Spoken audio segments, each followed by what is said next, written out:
ஒரு மருத்துவர் நோயை குணப்படுத்துகிறார். சுகாதார ஆய்வாளர்கள் நோய் வராமல் தடுக்கக்கூடிய அனைத்து முயற்சிகளும் எடுக்கக்கூடிய பெரும் பொறுப்பு உடையவர்கள். உங்கள் அனைவரின் பணியும் சிறக்க என் நெஞ்சார்ந்த வாழ்த்துக்களை தெரிவித்துக் கொள்கிறேன்.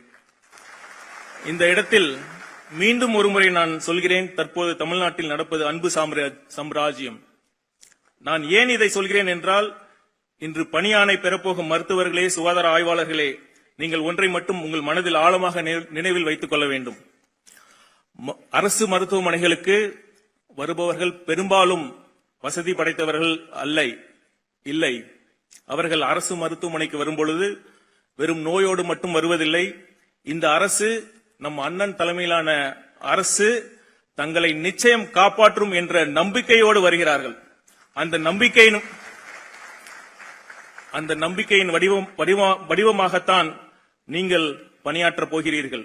ஆகவே என் அன்பு மருத்துவர்களே, சுகாதார ஆய்வாளர்களே, உங்கள் அண்ணன் கையில் இருந்து நீங்கள் ஆணையை பெறும்போது உங்களுக்கு பெருமை மட்டும் வருவதில்லை, கூடவே பெரும் பொறுப்பும் வந்து சேர்கிறது என்பதை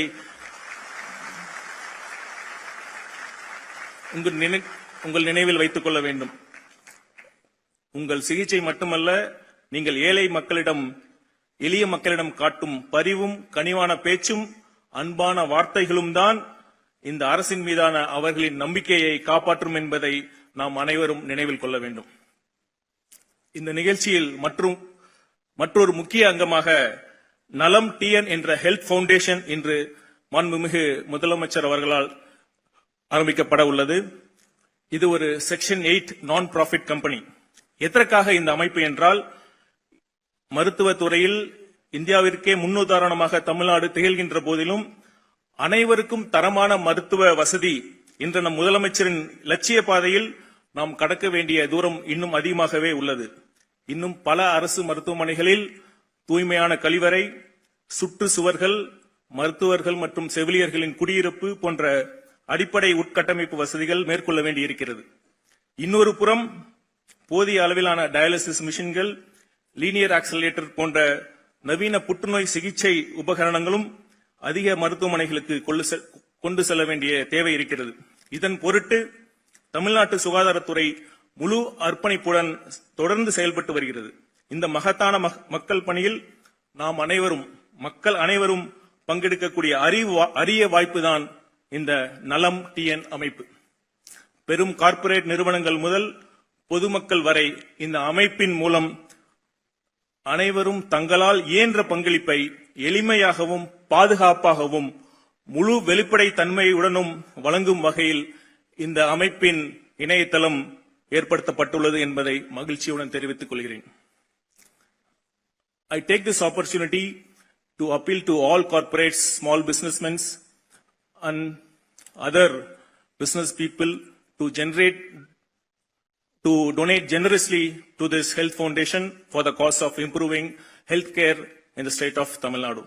அதேபோல் பொதுமக்களும் இனி உங்கள் வீட்டில் ஒரு திருமணமோ அல்லது பிறந்தநாள் விழாவாகவோ எதுவாக இருந்தாலும் சரி, ஒரு சிறு பங்கை, அது 100 ரூபாயாக இருந்தாலும் சரி, 1000 ரூபாயாக இருந்தாலும் சரி, இல்லை சில லட்சங்களாக இருந்தாலும் சரி, அதை அரசு மருத்துவமனைகளின் மேம்பாட்டிற்காக வழங்க முன்வருமாறு தாழ்மையுடன் கேட்டுக்கொள்கிறேன். இதில் மேலும் ஒரு சிறப்பு என்னவென்றால், நீங்கள் எந்த மருத்துவமனைக்கு உங்கள் நன்கொடை செல்ல வேண்டும் என்பதையும் நீங்களே தேர்ந்தெடுக்க முடியும். ஒன்று மட்டும் நிச்சயம், நீங்கள் கொடுக்கும் ஒவ்வொரு ரூபாய்க்கும் 100% முறையான வெளிப்படைத்தன்மை, டிரான்ஸ்பரன்சி இருக்கும். இது நம் முதலமைச்சர் அவர்களின் உத்தரவாதம். இறுதியாக ஒன்றை மட்டும் கூறிக்கொண்டு என் உரையை முடித்துக் கொள்கிறேன். மக்களிடம் செல் என்று அறிஞர் அண்ணா கூறினார். நாளை முதல் நீங்கள் மக்களிடம் செல்ல போகிறீர்கள். இன்னும் சரியாக சொல்ல வேண்டுமானால், இந்த அரசு உங்களை மக்களிடம் அனுப்பி வைக்கிறது. அரசு பணி என்பது மிகவும் உன்னதமான பணி. பிறருக்கு எதையும் எதிர்பார்க்காமல் செய்யும் உதவிதான் உண்மையான மகிழ்ச்சியை தரும். அப்படி எதையும் எதிர்பார்க்காமல் பிறருக்கு உதவி செய்யக்கூடிய அரிய வாய்ப்பை இந்த அரசு பணிதான் வழங்குகிறது. ஆகவே என் அன்பு சகோதர சகோதரிகளே, சிறப்பாக பணி செய்யுங்கள். உங்கள் வாழ்வில் அனைத்து மகிழ்ச்சியையும் பெற்று வளமாக வாழ இந்த அரசின் நெஞ்சார்ந்த வாழ்த்துக்களை தெரிவித்துக் கொண்டு